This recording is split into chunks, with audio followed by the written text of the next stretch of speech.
एक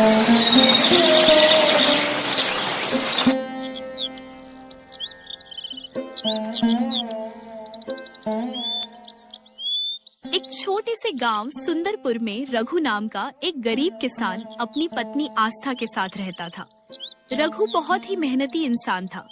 तमाम तकलीफों और मुश्किलों के बावजूद दोनों हमेशा मुस्कुराने की कोशिश करते। एक रात दोनों अपने मुश्किल भरे जीवन के बारे में बातें कर रहे थे। यह गरीबी धीरे धीरे हमारी जिंदगी को छांट रही है आस्था। वो दिन दूर नहीं जब शायद 2 वक्त की रोटी भी नसीब नहीं होगी। जो होगा देखा जाएगा, और अगर कभी भूखे मरने की नौबत भी आई तो साथ साथ मरेंगे। इतनी चिंता क्यों करते हो? ये बताओ, हर हालात में तुम खुद को इतना शांत कैसे रख लेती हो? भाग्यवान। मरना तो एक दिन सबको है, फिर डरने से क्या फायदा? अगर सोचने से सब समस्याएं हल हो जाती तो मैं भी दिन रात बैठकर सोचती रहती। अच्छा छोड़ो, ये बताओ, इतनी रात को ये पान की थाली लेकर आई हो, जरूर कोई फरमाइश है? तुम हमेशा मेरे मन की बात पकड़ लेते हो, आज भी सही समझ गए। कई सालों से साथ में हूँ, कब क्या और क्यों करती हो सब जानता हूँ। मैं आपको कह रही थी कि तुम्हारी खेती की आमदनी से घर चलाना मुश्किल हो रहा है। मुझे थोड़ी पढ़ाई लिखाई आती है। सोच रही थी कि गांव के स्कूल में बच्चों को पढ़ा दूं, जिससे हमें घर चलाने में आसानी होगी। अगर तुम कल को स्कूल टीचर बन जाओगी ना, तो मुझसे ज्यादा गर्व और किसी को नहीं होगा। अरे मैं तो उछल उछल के सबको बताऊंगा। सुनो सुनो सुनो, मेरी पत्नी एक शिक्षिका है, स्कूल टीचर है।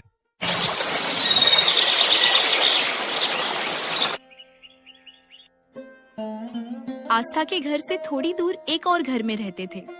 उसके पिता घनश्याम और सौतेली माँ शांति।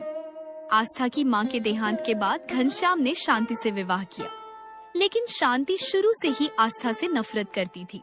उसका ध्यान हमेशा अपनी बेटी राधा पर ही रहता था। कुछ दिन में पूजा आ रही है, सोच रही हूँ राधा के लिए साड़ी और मोहन के लिए नए कपड़े खरीद कर भेजूं। अरे कुछ ही दिन पहले तो उसके लिए सोने के गहने और मोहन के लिए महंगी घड़ी भेजी थी। अब यह फिर से पूजा में देने की क्या जरूरत है? तुम पागल हो गए हो, वो जमाई है। अगर पूजा में कुछ ना भेजा तो लोग क्या कहेंगे? गांव के लोग कहेंगे दामाद की खातिरदारी करना भी नहीं जानते। वाह वाह, राधा के लिए तो देख ही रहा हूँ, और तुम राधा के लिए बहुत सोचती हो। लेकिन पिछले 6 सालों में कभी आस्था और रघु के बारे में इतनी चिंता करते तो नहीं देखा। तुम हर बात में आस्था को घसीटना बंद करो, और मुझे उसकी कोई फिक्र नहीं है।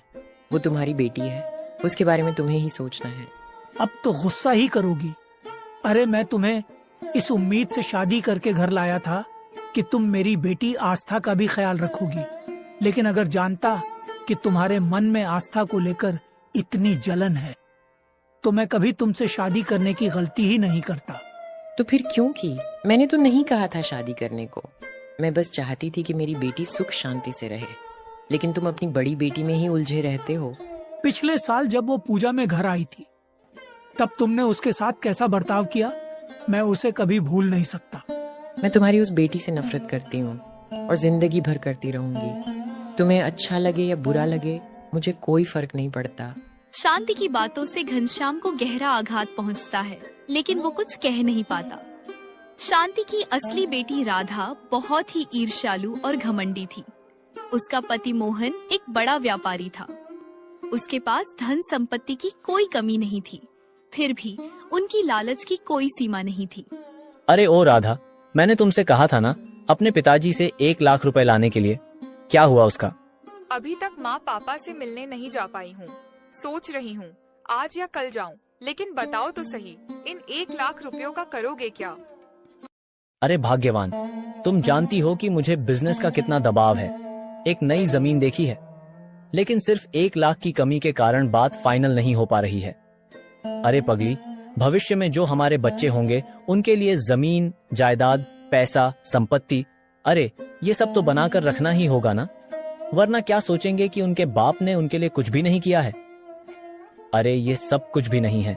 बहुत जल्दी मैं इस गांव का सबसे अमीर आदमी बनकर दिखाऊंगा। इतना पैसा कमाऊंगा, रखने की जगह नहीं बचेगी। बचपन से मैंने पैसों की तंगी झेली है।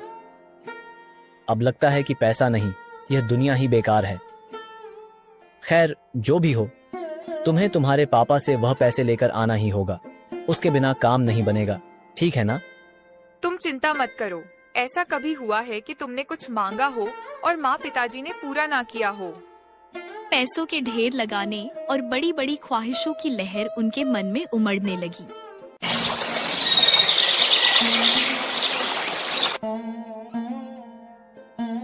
शांति चाहे आस्था से नफरत करती थी, लेकिन घनश्याम को अपनी बेटी से बहुत प्यार था। वो अक्सर छुपकर आस्था के घर उससे मिलने जाया करते थे। अरे बाबूजी, आज अचानक कैसे आना हुआ? कितने दिन